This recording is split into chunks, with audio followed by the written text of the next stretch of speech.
أعوذ بالله من الشيطان الرجيم بسم الله الرحمن الرحيم ياسين والقرآن الحكيم إنك لمن المرسلين على صراط مستقيم تنزيل العزيز الرحيم لتنذر قوما ما أنذر آباؤهم فهم غافلون لقد حق القول على أكثرهم فهم لا يؤمنون إنا جعلنا في أعناقهم أغلالا فهي إلى الأذقان فهم مقمحون وجعلنا من بين أيديهم سدا ومن خلفهم سدا فغشيناهم فهم لا يبصرون وسواء عليهم أأنذرتهم أم لم تنذرهم لهم لا يؤمنون إنما تنذر من اتبع الذكر وخشى الرحمن بالغيب فبشر بمغفرة وأجر كريم إنا نحن نحيي الموتى ونكتب ما قدموا وآثارهم وكل شيء أحصيناه في إمام مبين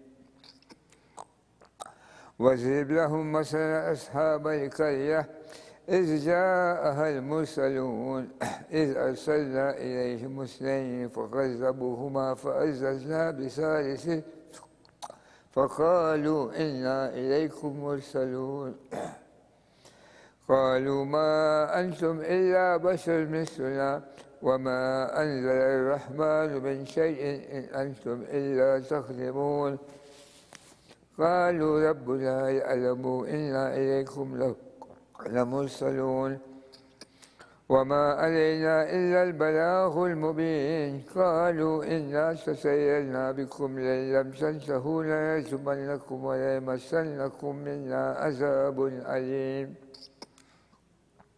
قالوا طائركم معكم أئن ذكرتم بل أنتم قوم مسرفون وجاء من أقصى المدينة رجل يسعى قال يا قوم اتبعوا المرسلين اتبعوا من لا يسألكم أجرا وهم مهتدون وما لي أعبد الذي فطرني وإليه ترجعون أتخذ من دونه آلهة إن يردني الرحمن بضر لا تغني عني شفاعتهم شيئا ولا ينقذون إني إذا لفي ضلال مبين إني آمنت بربكم فاسمعون قيل ادخل الجنة قال يا ليت قومي يعلمون بما غفر لي ربي وجعلني من المكرمين وما أنزلنا على قومه من بعدهم من جند من السماء وما كنا منزلين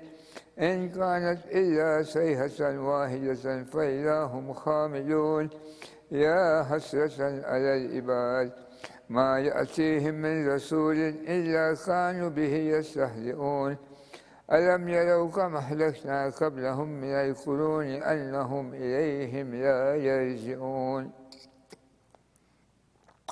وإن كل لما جميع لدينا محضرون وآية لهم الأرض الميتة أحييناها وأخرجنا منها حبا فمنه يأكلون وجعلنا فيها جنات من نخيل وأعناب وفجرنا فيها من العيون ليأكلوا من ثمره وما عملته أيديهم أفلا يشكرون سبحان الذي خلق الأزواج كلها مما تنبت الأرض ومن أنفسهم ومما لا يعلمون وآية لهم الليل نسلخ منه النهار فإذا هم مظلمون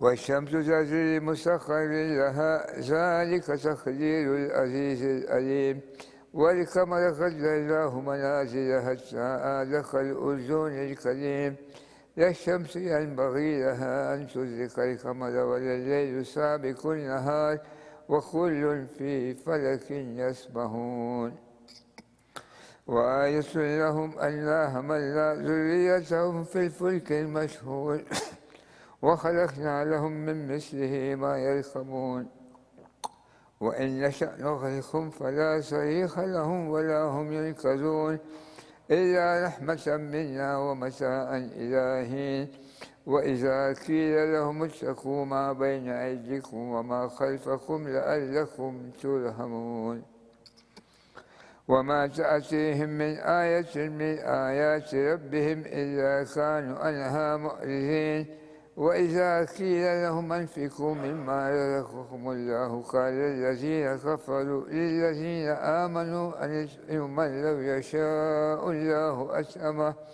إن أنتم إلا في ضلال مبين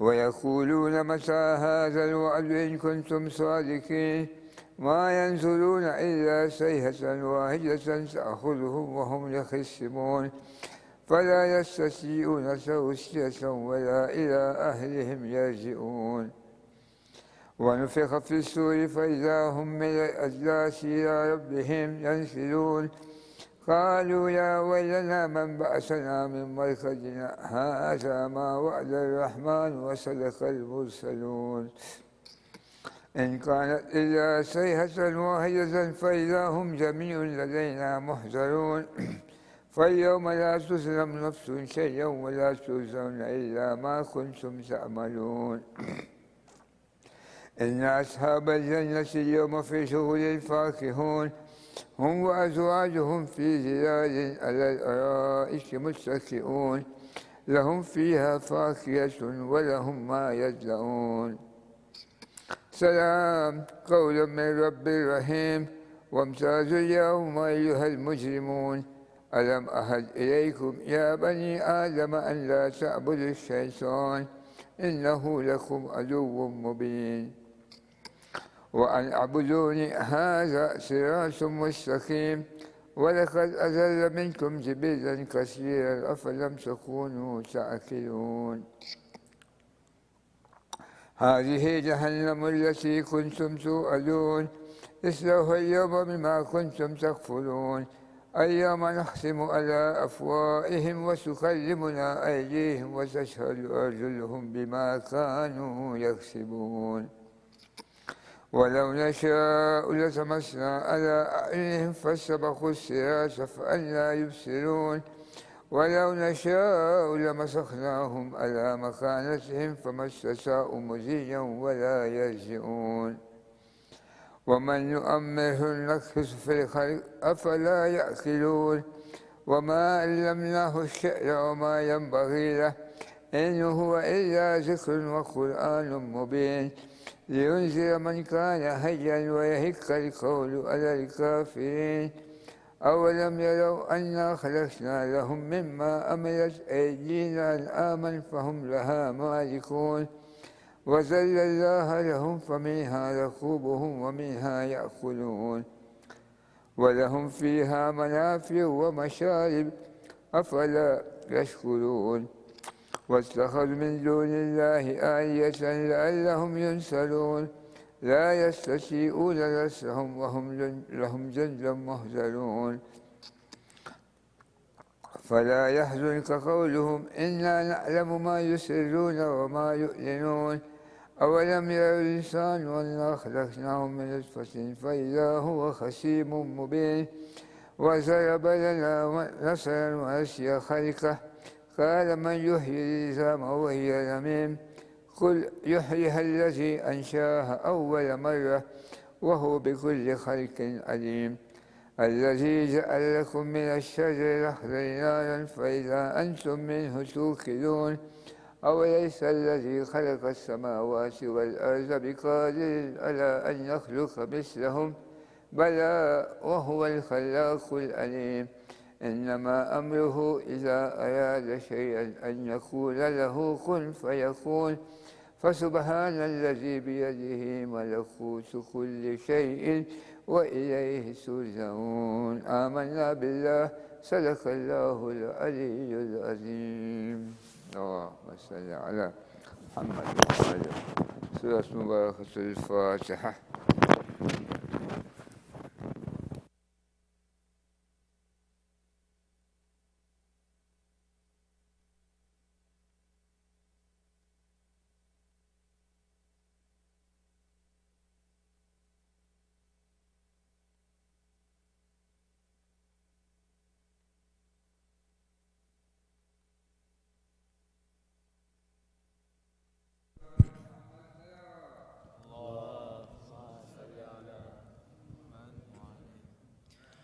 زندان کھل گیا ہے، سکینہ وطن چلو، سجاد کہہ کے گر پڑا چھوٹی سی قبر پر، زندان کھل گیا ہے، سکینہ وطن چلو، سجاد کہہ کے گر پڑا چھوٹی سی قبر پر، مظلوم ایسے گر پڑا، مظلوم ایسے گر پڑا، تربت پہ بہن کی، جیسے حسین تھا گرا، اکبر کی لاش پر،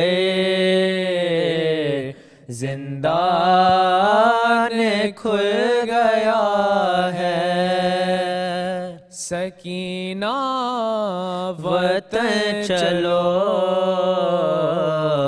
سجاد کہہ کے گر پڑا چھوٹی سی قبر پر، دیکھو نہیں رہی میرے ہاتھوں میں اب رسن، جانے لگا ہے قافلہ اب لوٹ کر وطن، لیکن تو بہن شام میں، لیکن تو بہن شام میں قیدی ہی رہ گئی، کھا کر تماچے سو گئی، زنداں کی خاک پہ، زندان کھل گیا ہے، سکینہ وطن چلو، سجاد کہہ کے گر پڑا چھوٹی سی قبر پر، کرتا ہوں یاد رو کے میں منظر وہ درد کا، کانوں کے زخم پر جو تماچا تجھے لگا، بابا کو تو سینا پہ، بابا کو تو سینا پہ صدا دیتی رہ گئی، بابا سینا پہ روتے تھے تب تجھ کو دیکھ کر، زندان کھل گیا ہے، سکینہ وطن چلو، سجاد کہہ کے گر پڑا چھوٹی سی قبر پر، اماں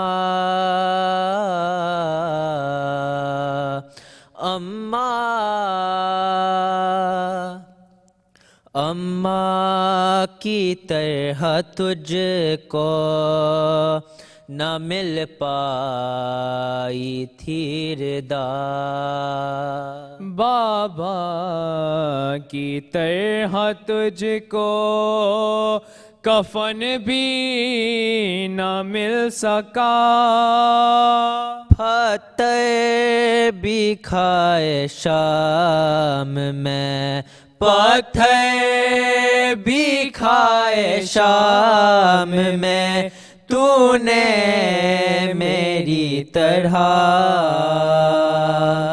ना कैसे गिर के हो गई तेरी भी खम कमर, जिंदान खुल गया है सकीना वतन चलो, सज्जाद कह के गिर पड़ा छोटी सी कब्र पर, जिंदान खुल गया है। मोहम्मद वाले मोहम्मद सलावत।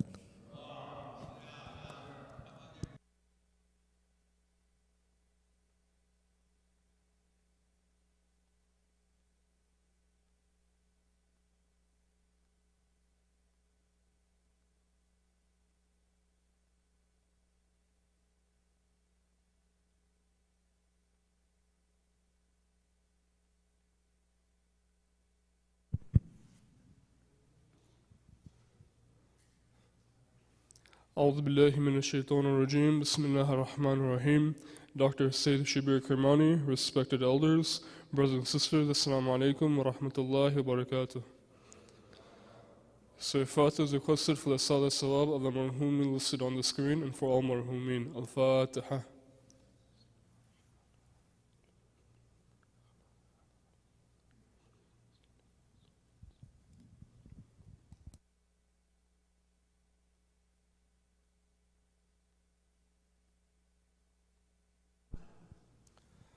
Ayam Nujibu is requested for the names listed on the screen and for all those in need here and elsewhere. Bismillahir Rahmanir Rahim. أمن يجيب المضطر إذا دعاه يكشف السوء أمن يجيب المضطر إذا دعاه يكشف السوء أمن يجيب المضطر إذا دعاه يكشف السوء أمن يجيب المضطر إذا دعاه يكشف السوء أمن يجيب المضطر إذا دعاه يكشف السوء. At this time, I'd like to call Dr. Sayyid Shabbir Kirmani for tonight's lecture with a loud salawat ala Muhammad wa ali Muhammad.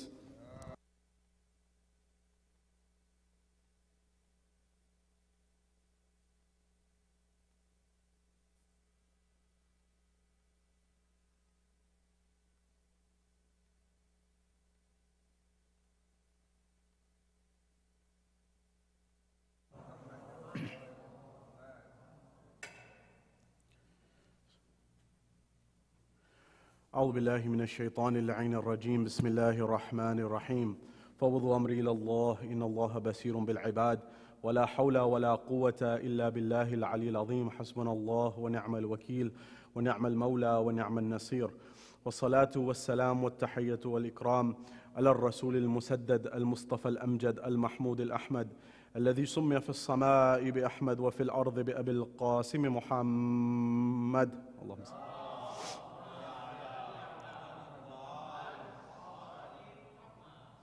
وعلى أهل بيت الطيبين الطاهرين المعصومين المظلومين المنتجبين الذين أذهب الله عنهم الرجس وطهرهم تطهيرا.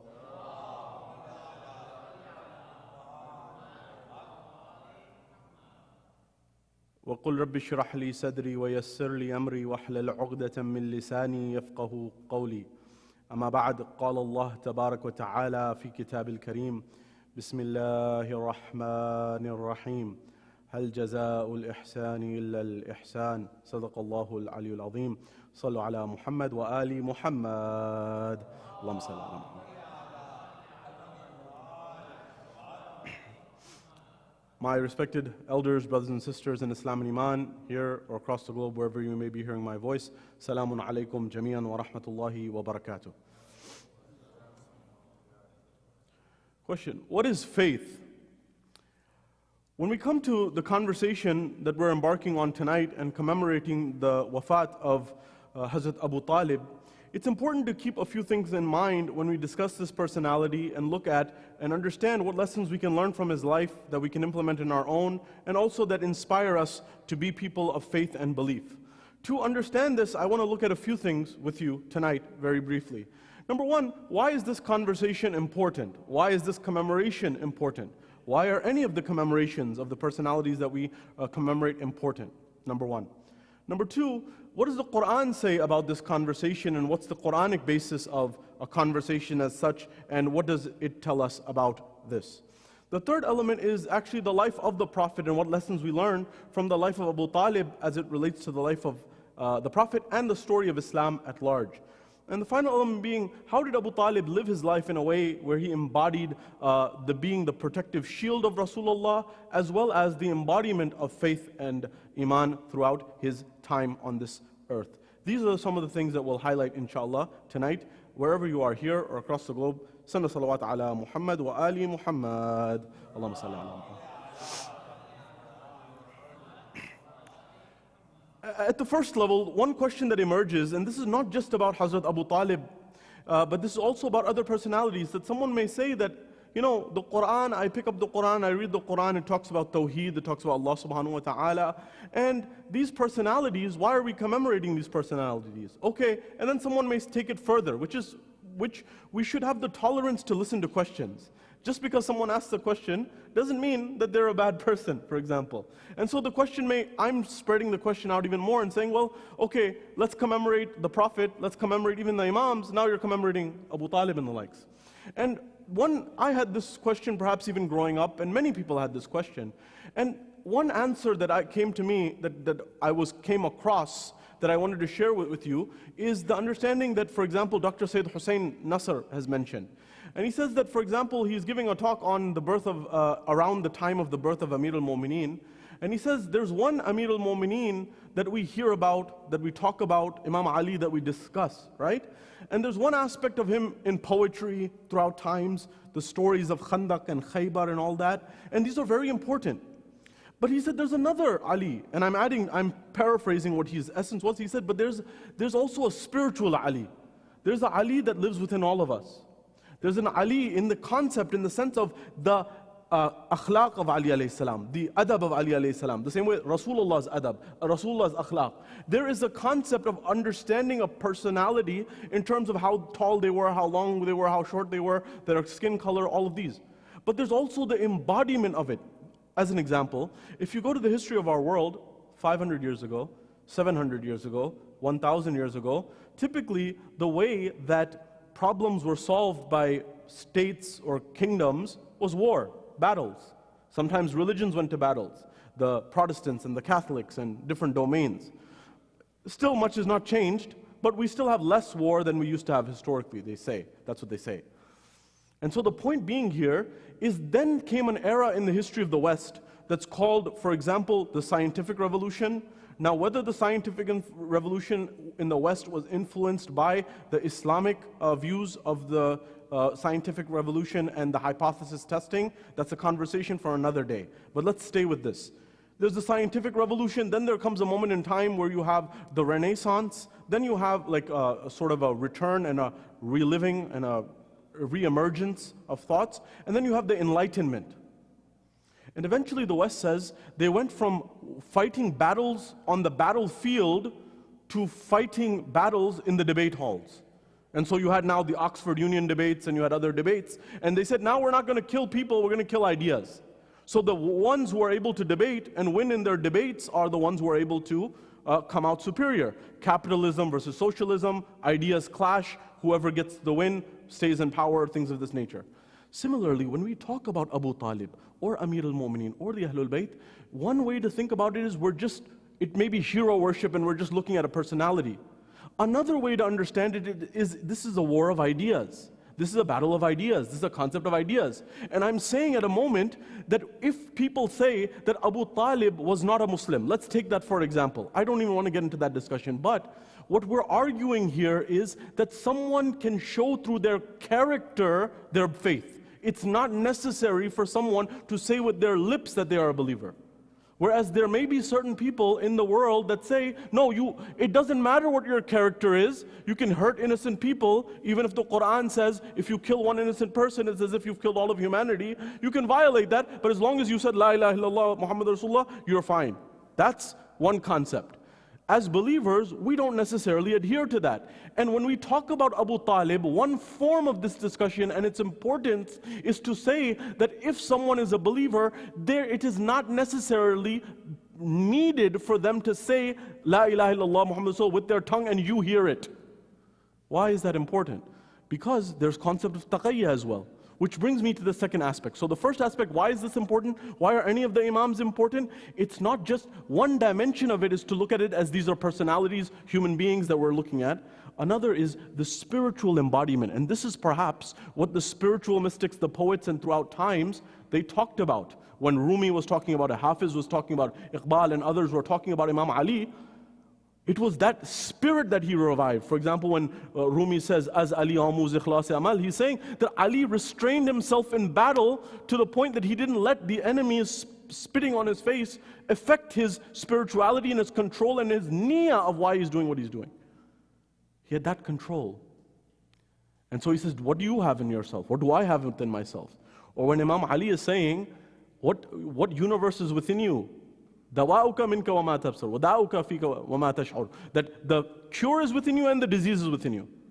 That universe is within you. So the universal aspect is very important to consider, number one. Now coming to the Quran. Now when we come to Abu Talib will get to, and you know these certain aspects of his life, but just the Quranic basis. That is, some may say that Rasulullah's guardian was Abu Talib. No doubt, we accept. But some people say, he didn't say, La ilaha illallah Muhammad Rasulullah, he didn't say the kalima such that people heard it, and therefore they say that he was not a believer. Well, let's look at the Quran. Is it possible for someone to be a believer as per the Quran without revealing their belief? And if you look at the examples, and you look at from the time of Nuh to Adam and others, you'll find that this was the case. Asya, the one who raises Musa, Musa's mother, Allah says in the Quran, وَأَوْحَيْنَا إِلَىٰ أُمِّ مُوسَىٰ أَنْ أَرْضَعِي. We inspired the mother of Musa, to the biological mother, to release the child into the river. On the other side of the river is another mother who's an adopting mother who's getting this child and takes this child as her own. But what kalma did Asiya say? She didn't say any kalma that anyone heard that said La ilaha illallah Muhammad Rasulullah. Yet the concept was understood that she was a believer to the point that Allah says that she's one of the 4 greatest ladies of paradise. Number one. Number two is Ashab al-Kahf. Ashab al-Kahf, the companions of the cave, as they're known in the Bible, the sleepers of the cave of Ephesus, and this idea, this concept were people who were saving their belief. They actually hid their belief. And so you realize that there's sometimes a bigger test of withdrawing and holding your belief and still believing. And throughout times you'll find this example as per the Quran. So just because you didn't hear and I didn't hear, the actions of Abu Talib are clearly indicating his basis. Number two, the third element of who was this personality and why is he important. And for this, it's also important for us to think about how does he inspire us, teach us, and motivate us to be supporters of truth. There's followership and there's leadership, right? Sometimes you have an abundance of leaders. That's also a problem. Too many chiefs, not enough Indians, as they say, right? That's also a problem sometimes. Sometimes you have too many people who are trying to run the show, too many cooks in the kitchen, as they say, or too many chefs in the kitchen. These are also problems, right? Sometimes you and I have witnessed and dealt with this in different aspects of life. Sometimes you have a followership problem. That is, there's too many followers, not enough leaders. Or if someone says, they'll say, say it, you gotta say this, say this to the people. But I said, why don't we all come together and tell everyone this is what the truth is? Believe me, if the amount of people who knew the truth on the sidelines came together, there would be no shortage in issues in our communities. All it requires is for people to support the truth. People oftentimes, they know the truth in their heart, in their mind. And that's why when you look at the life of the Ahlul Bayt, it was 2 things. It was knowledge and courage. Both are vital. Courage is vital for knowledge. That means that sometimes there's not a place to speak the truth, unfortunately. But the reality of the matter is sometimes you need to say what needs to be said. And sometimes the burden is not on leadership. Sometimes the burden is on followership. And then sometimes there's a dynamic of in between. So what we learn about Abu Talib is he teaches us how to support the truth. Abu Talib could have said, who is this child? Like some others said, he's my nephew. But Abu Talib didn't have that demeanor, number one. Abu Talib, as you know, his name, according to many traditions, was Imran, or as the Bible says, is a name, not this Imran necessarily. As you know, there's also the family of Nabi Isa, and going back to that, Amram is the name in the Bible. But Imran, he was named after that Imran, they say, right? And so Abu Talib is his title or his kunya, which could have been given before or could have been given after. There's different views on this. Recall that certain imams, even the Prophet, there are titles that were given of kunyats even before sometimes the birth of a child, like Abu Abdullah and the likes. Anyways, at this junction, when you look at this life and you look at the life of Abu Talib, of course he is coming from the line of Abdul Muttalib. And if you recall the series and the discussions when we were talking every week about the life of Rasulullah, we started before talking about the ancestry of Rasulullah. And when you study the ancestry of Rasulullah, you find that these were people who were like the likes of Abdul Muttalib and then Abu Talib and the likes. Now, as you know, the first person the Quran used the term Muslim for was Ibrahim, right? Alayhi salam. But eventually there was this distance between Ibrahim to the time of Rasulullah, where, as you know, there's Musa and then there's Isa and that likes.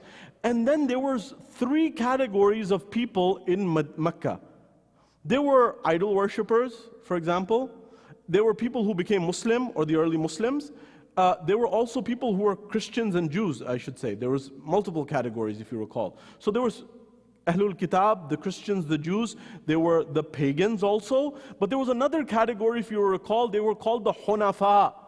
The Hunafa were people who were monotheists, adamant monotheists. They believed in one God, Tawheed, absolutely.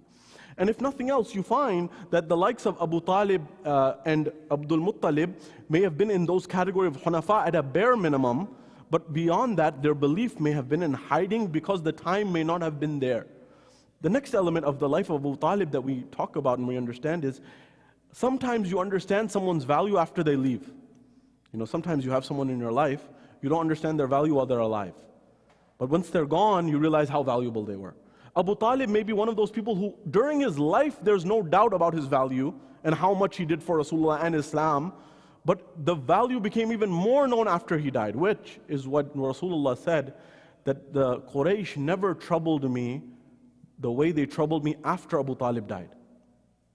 And so the idea was Abu Talib was protecting Rasulullah from many of those things. As you recall, the family of Rasulullah from even before, they had the keys of the Kaaba, and they were also the ones who used to give water to those who were traveling to Mecca during that time.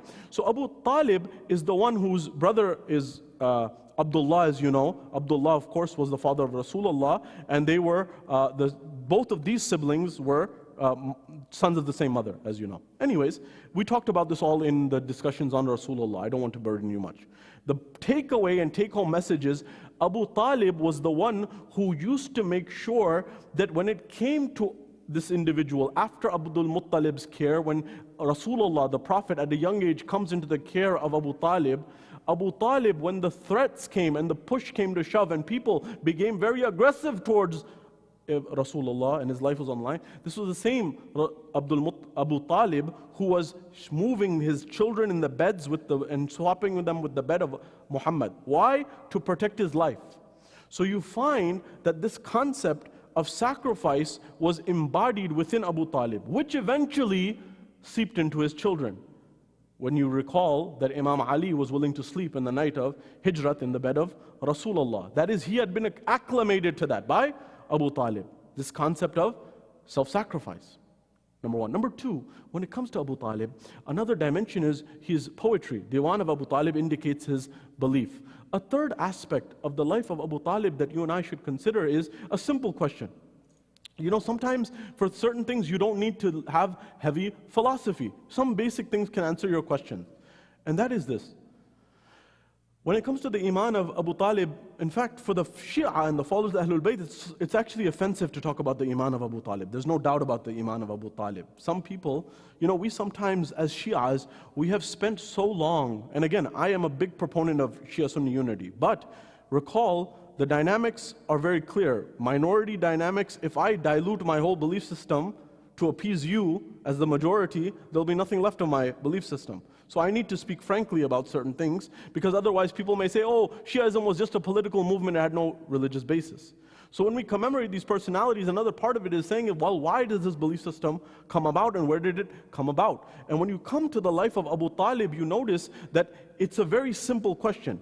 In Siffin, who kept water, who stopped water, who gave water, who withheld water? In Karbala, who gave water, who withheld water?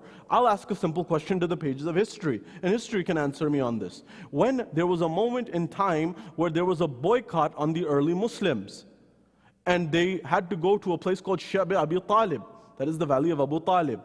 The question that I ask is, was Abu Talib amongst the ones who were boycotting, or was he boycotted?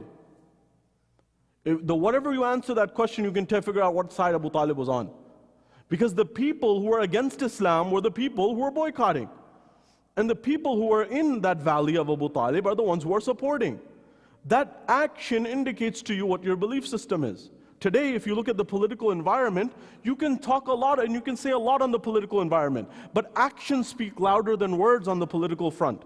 Don't tell me what you said and what your speech was. Show me how you voted on this matter. For example, if you're a politician and the thing came up in Congress and in Senate, show me your voting record. I'm not interested in what you say. You can say one thing and behind my back you can go and do another thing, and it happens all the time. And so the reality is Abu Talib's actions indicate what is reality and what's important and what's the vital point. The next element and the final element that I'll conclude on here is Abu Talib inspires us in his self-sacrifice, the way that he teaches and he inspires all those who came after him. If you go to the life of Amir al-Mu'mineen, the life of Imam Hassan, the life of Imam Hussein, in fact, even if you go up to Karbala and you trace back the bloodlines, you'll find that the most one who sacrificed blood, the bloodlines go back to Abu Talib. It was the children of Abu Talib who are the ones who are sacrificing, whether it's Abbas alayhi salam, whether it's Ali Akbar, and you go down the line, it's that bloodline of Abu Talib's, his wafa and his loyalty to this family that indicates this prestige of this individual. And he sacrificed at every junction, to the point that Rasulullah indicated that year in which Abu Talib passed away and his beloved wife, he called Amul Huzn, the year of sorrow. Meaning that the Prophet wept and he invited others to weep as well. That is, would Rasulullah weep for someone? In fact, a final question for the Muslim world, if you look at the Muslim world generally, again, our brothers, they say that Abu Lahab, this is a tradition found in the corpus of the Muslim world, that Abu Lahab, the same one that Allah says, Tabbat yada Abi Lahabin wa tab, right, in the Quran, that they say he is burning in hell. This is what they say. But they say he gets a break once a week. Why does he get a break once a week? He said, because when he heard the news that Rasulullah was born, he freed a slave girl. And because of that, there was a big debate in the history of Islam that what is happening with this individual. That is, if he is someone that the Quran says, Tabat yada Abi Lahabin wa tab, and even with respect to his wife, but also at the same time he did this one act of good, he's going to be in a situation where one day out of the week, he is removed from the fire or he is alleviated from the fire doesn't affect him. So you say that someone that the Quran itself curses in Surah Lahab, he gets a break from the fire once a week because of freeing a slave girl. Whereas Rasulullah is protected by Abu Talib in the middle of the night, day and night, sacrifices his health, sacrifices his children, sacrifices his life, and he doesn't get any remorse from Allah, he doesn't get any recompense from Allah, he doesn't get any reward from Allah. The question being is, why this animosity towards Abu Talib? Why this, let's call a spade if we're using card terms. And the reality of the matter is, there is a deep animosity. This didn't come out of nowhere.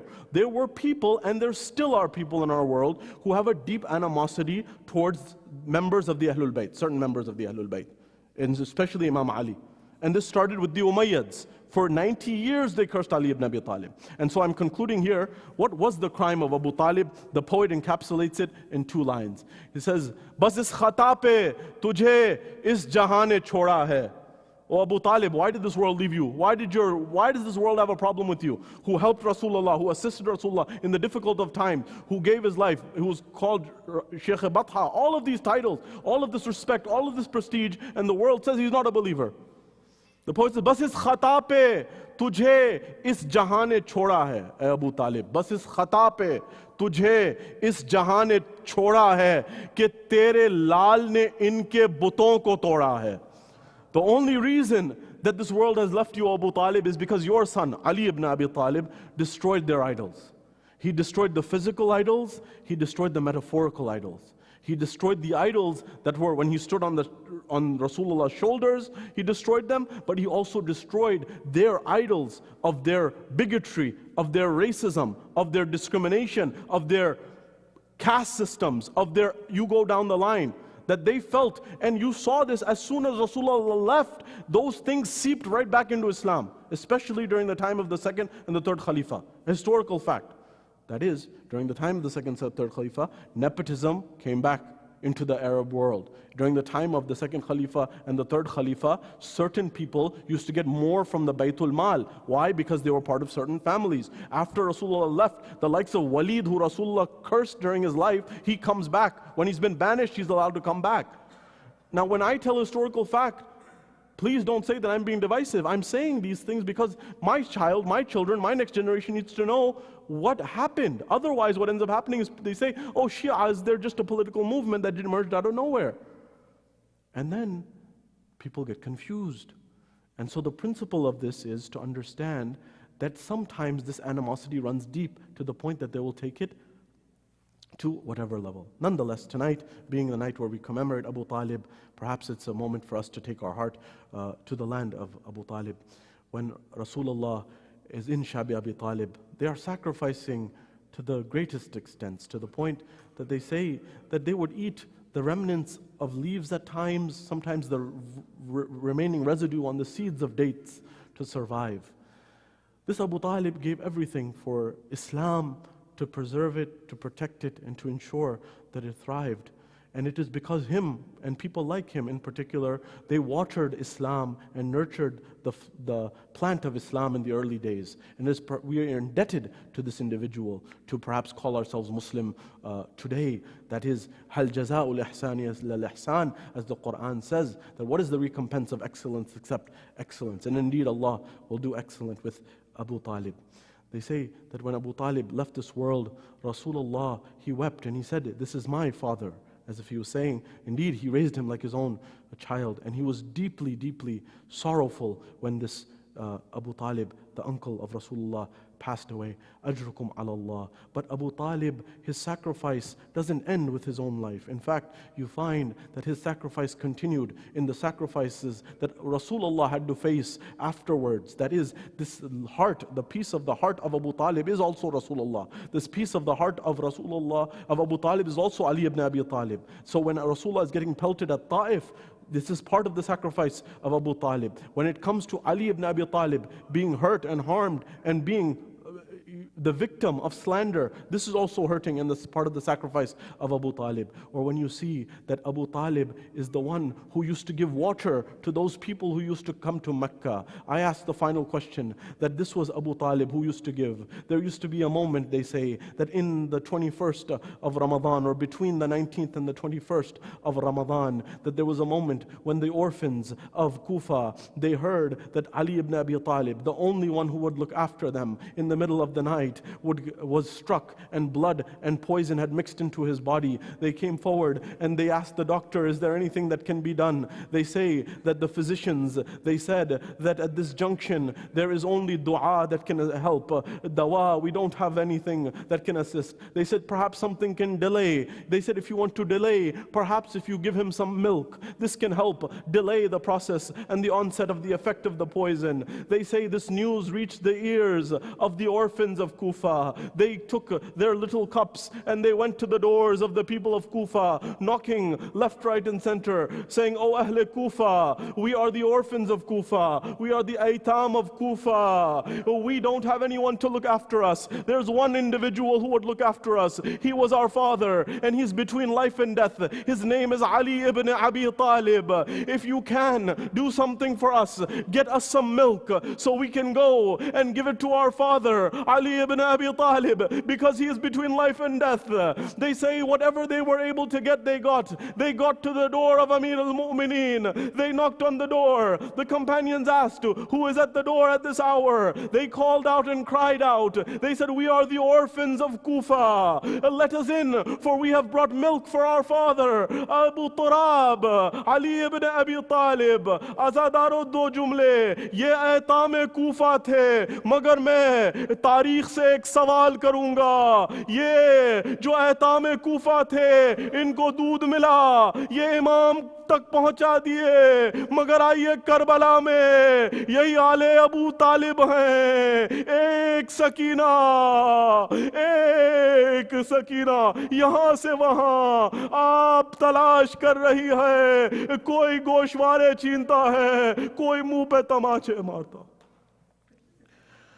على لعنة الله على القوم الظالمين وسيعلم الذين ظلموا أي منقلب ينقلبون. إنا لله وإنا إليه راجعون.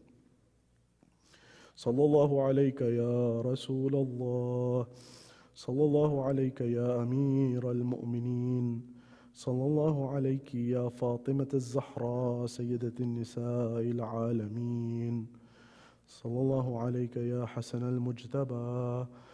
السلام على الحسين وعلى علي بن الحسين وعلى أولاد الحسين وعلى أصحاب الحسين. Ya Allah, accept this ibadah. Ya Allah, allow us to learn from the life of Abu Talib. Ya Allah, allow us to have the courage and the loyalty and the wafa of Abu Talib. And Ya Allah, allow us to learn from his life and all those seeds that he sowed for Karbala.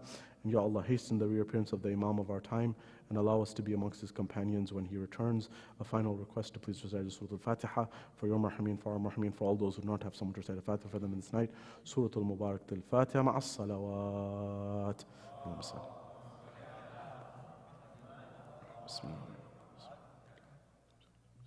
Ma'atima Hussein, Ya Hussein, Hussein.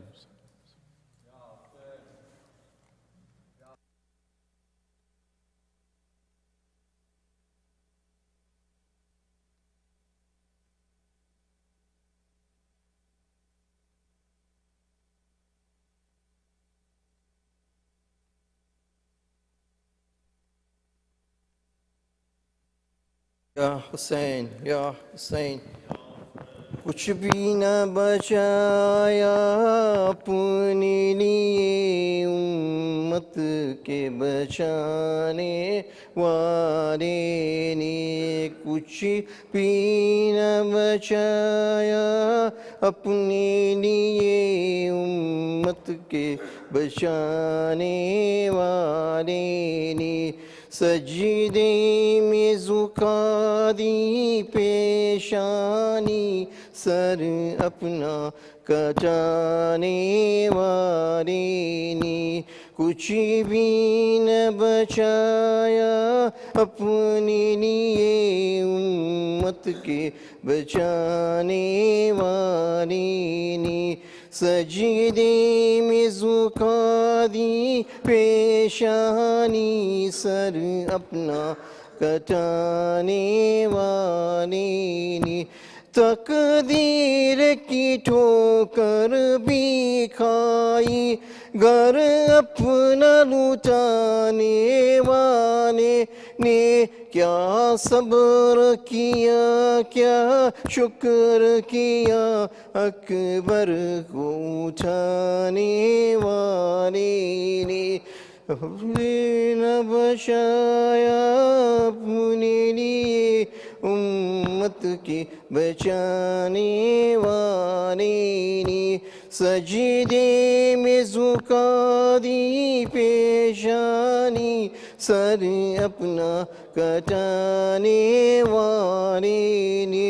پانی بھی بہا خون بھی برسا شانے بھی کٹے زخمی بھی ہوئے دل کر لیا تیروں سے چھلنی مشکیز بچانے والے نے کچھ بھی نہ بچایا اپنے لیے امت کے بچانے والے نے سجدے میں جھکا دی پیشانی سر اپنا کٹانے نے قسمت نے جگایا اصغر کو پہچان لی بابا کی آواز زولے کو تڑپ کر چھوڑ دیا میدان میں جانے والے نے کچھ بھی نہ بچایا اپنے لیے امت کے بچانے والے نے سجدے میں جھکا دی پیشانی سر اپنا کٹانے والے نے زولے سے نکل کر گودی سے ہمک کہ تربت میں اس طرح بنائی ننھی نہد اصغر کو اٹھانے والے نے کچھ بھی نہ بچایا اپنے لیے امت کے بچانے والے نے سجدے میں جھکا دی پیشانی سر اپنا کٹانے والے نے نادے علین علین یا علی نادے علین علین یا علی نادے علین علین یا علی نادے علین علین یا علی بادشاہ جن و بشر یا علی نادے علین علین یا علی صاحب شمشیر دوسر یا علی نادے علین علین یا علی یوہر محبوب خدا یا علی نادے علی ین علی ین یا علی نادے علی ین علی ین یا علی ین علی ین یا علی علی اکبر علی اکبر علی اصغر علی اصغر نادے علی ین یا علی نادے علی ین یا علی نادے علی ین یا علی نادے علی ین یا علی نادے علی ین یا علی سورة مباركة الفاتحة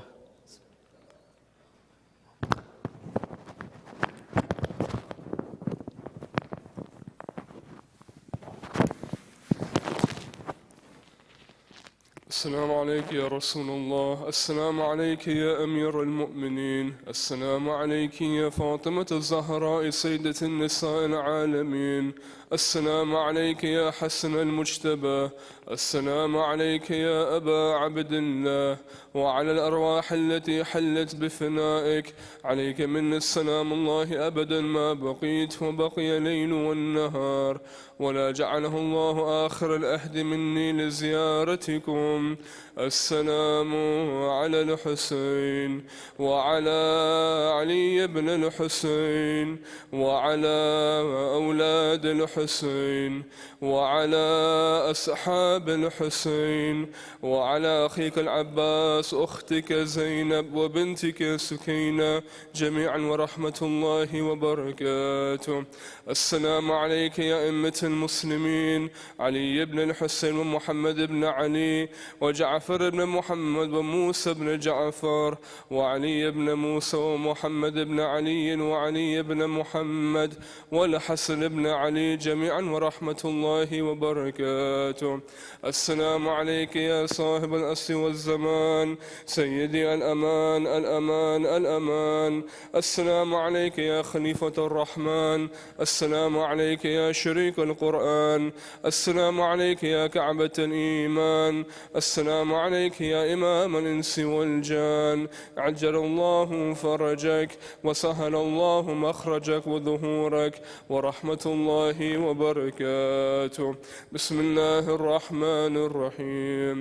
اللهم كن لوليك الحجة ابن الحسن صلواتك عليه وعلى آبائه في هذه الساعة وفي كل ساعة وليا وحافظا وقائدا وناصرا ودليلا وعينا حتى تسكنه أرضك طوعا وتمتعه فيها طويلا برحمتك يا أرحم الراحمين.